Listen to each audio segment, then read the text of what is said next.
Greetings and welcome back to the Casual Wargamer. Today I will start with a potentially controversial topic, but let's see where it takes us. Under previous editions, Warhammer 40k had a variety of mission types. As well as the standard hold the objective missions that we see these days, there were also kill point missions, where you scored victory points equal to the cost of destroyed enemy units, capture table quarters, and special missions such as the Relic. The reason why I at least prefer these old style missions is that they were suitably different and gave variety to our games. 9th edition missions, being all objective based, basically means that every game is essentially the same. Only a couple secondary changes really make them any different. And this is a complaint or a grumble that I frequently hear from fellow players either in home games or down my local gaming store. So what changed? The 9th edition missions are heavily influenced by the old ITC mission format. The ITC, or International Tournament Circuit, altered the missions because basically they felt the standard missions were not suitable for tournaments. And by suitable, I mean balanced for standard match play. The current secondary objective system is also based upon additions introduced by the ITC.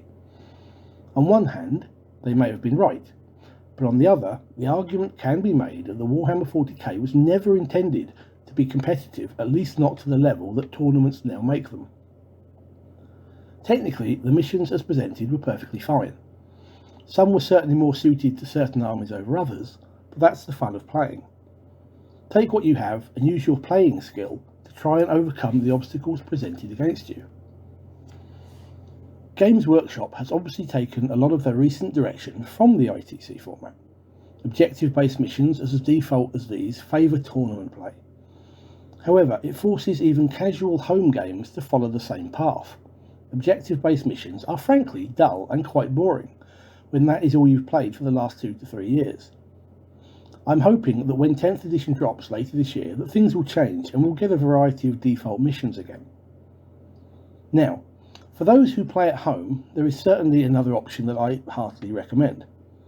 That option is to play the Crusade missions as match play games. The Crusade narrative missions are much more fun to play than the default missions. They favour a casual approach where less competitive lists will work a lot better. They give you the option to play units that you might not otherwise use, and the missions aren't just sitting on objectives. Your only problem might be convincing your opponents to try them as an alternative, because Games Workshop does push the more balanced match play missions. But I can promise you'll have much more enjoyable games. But that's just my thoughts as a casual wargamer. What are your thoughts on the missions as presented in 9th edition? Do you agree, or do you think that the perceived balance is more important to maintain? What about using the Crusade missions as I suggest? Have you done so, and how did you find they played out? I look forward to hearing your responses in the comments below. Thank you for watching the channel. If you enjoyed this topic, please hit the like button and subscribe. And I look forward, as I say, to seeing your thoughts and comments below. Until next time, take care guys, and good gaming.